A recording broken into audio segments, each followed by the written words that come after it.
start our next story with some pictures. Pictures and videos that have gone viral. The first one is of a supposed Hamas attack. It was shared widely on social media. People called it an air assault on Israel. Turned out it was footage from a video game.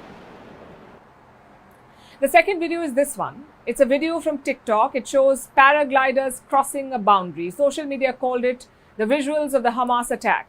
Turned out the visuals were from Egypt, and they were shot sometime last year. But in the last few days, these pictures have been shared more than 900,000 times.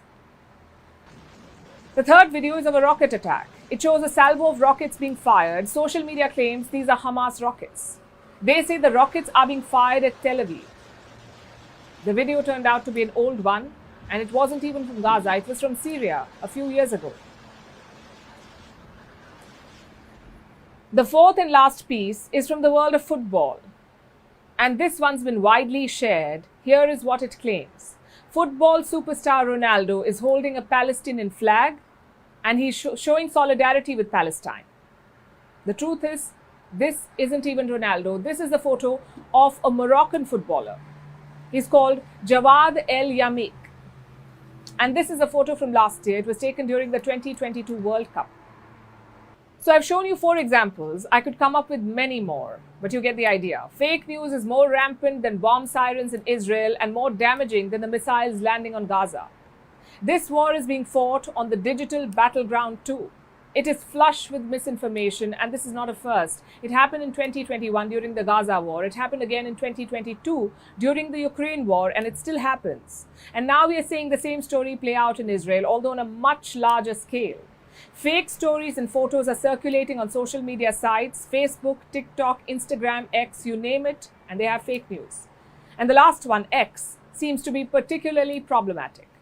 X was formerly known as Twitter. Elon Musk bought it last year. He renamed the platform. He fired half the staff. He also sold verified blue ticks for $8.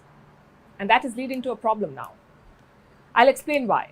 While fake news on any platform is dangerous, it is especially so on Twitter. Because for a decade, Twitter had become the source of news for the world. Leaders made announcements here, government shared information here, verified accounts gave updates here.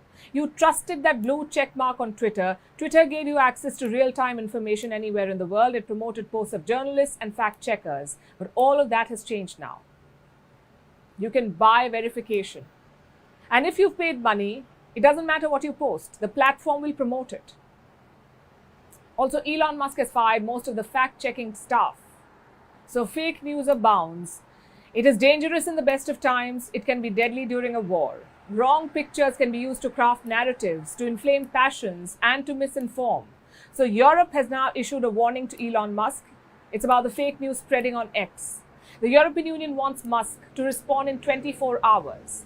They say failure to comply with EU regulations will result in a fine. How much money are we talking about? Some 6% of X's annual revenue.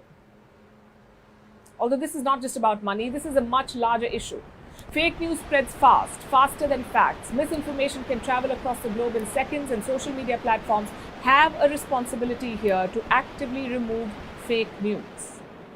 But I must say the responsibility does not end with them. It applies to all of us, to you and me. So think before you believe, verify before you share, before you hit that forward button. Because your actions have consequences, and when there's a war, those consequences are often grave. Remember, as technology evolves, so does the war for truth. It is up to each one of us, each and every one of us, to pursue that truth now.